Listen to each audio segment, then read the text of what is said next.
सबसे महत्वपूर्ण चीज ये है कि राष्ट्रगीत और राष्ट्रगान न केवल हमारी अभिव्यक्ति है, हमारे ऐतिहासिक विरासत भी इसमें समाहित है।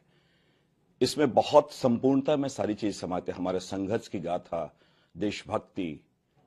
लेकिन एक विडंबना कह ले, किसी भारतीय जनता पार्टी जो आज चर्चा हो रही है, प्रधानमंत्री जी आज चर्चा करेंगे, लेकिन राज्यसभा के सचिवालय का अगर बुलेटिन पार्ट 2 के 65855 के handbook of members for Rajya Sabha में जो पार्लियामेंट ने जो ये उसमें जो चीजें आई हैं लिखी में कि ये पार्लियामेंट के डेकोरम के विरुद्ध है, वंदे मातरम का बोलना पार्लियामेंट में, ये बड़ा विरोधाभास सा नहीं लगता कि भारतीय जनता पार्टी जो हमारी शौर्य की गाथा है, जो हमारी परंपरा रही है, जिसमें हमने अंग्रेजों के खिलाफ लड़ाई लड़ी, उससे आपने प्रतिबंधित किया, डेकोरम के खिलाफ आपने कहा है।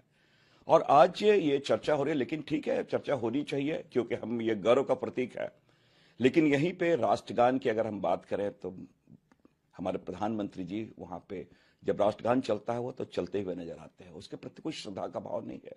ये इन्होंने केवल एक आत्मसात उन्होंने नहीं किया है, एक अलंकारिक रूप में इसे लिया है, चाहे राष्ट्रगान हो चाहे राष्ट्रगीत हो, हमने राष्ट्रगीत के रूप में से माना है। एक बात मैं स्पष्ट कर दूं, कांग्रेस पार्टी का सेवा दल चाहे हमारा कोई कार्यक्रम था, प्रारंभ हमारा वंदे मातरम से होता है।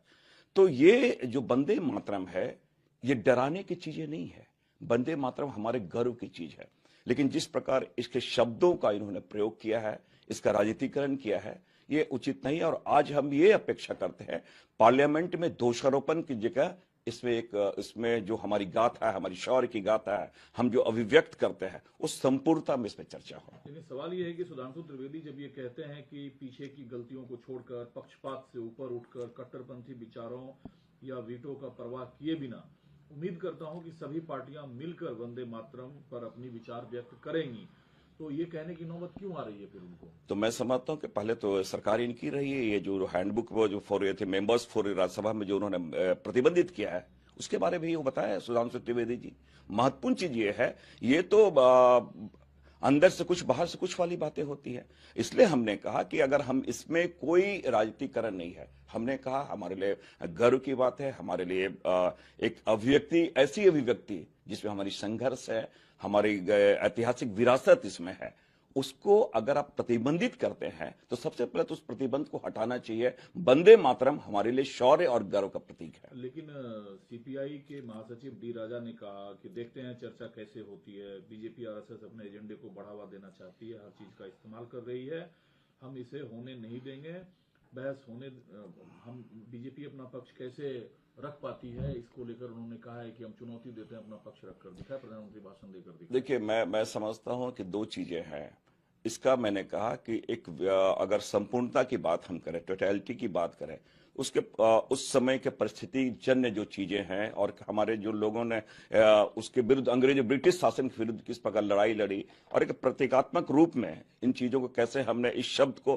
कैसे हमारा स्वतंत्रता से जुड़ा हुआ था, उस बात को ये रखे, ना कि भारतीय जनता पार्टी को जो पहले भी जो स्थिति रही है वो केवल इन चीजों को वो आरोप लगाने में लगाती है। ये मेरा तात्पर्य कि आरोप ना लगे, इसकी जो खूबसूरती है, चर्चा की सार्थकता, इसके विस्तार और उसके उन विषयों के जो मूल्य हैं उसको प्रस्तुत करें। तो क्या कांग्रेस की तरफ से रुख क्या रहेगा? चर्चा में आप लोग शामिल होंगे, इस पर अब कांग्रेस पार्टी अपनी राय रखेगी?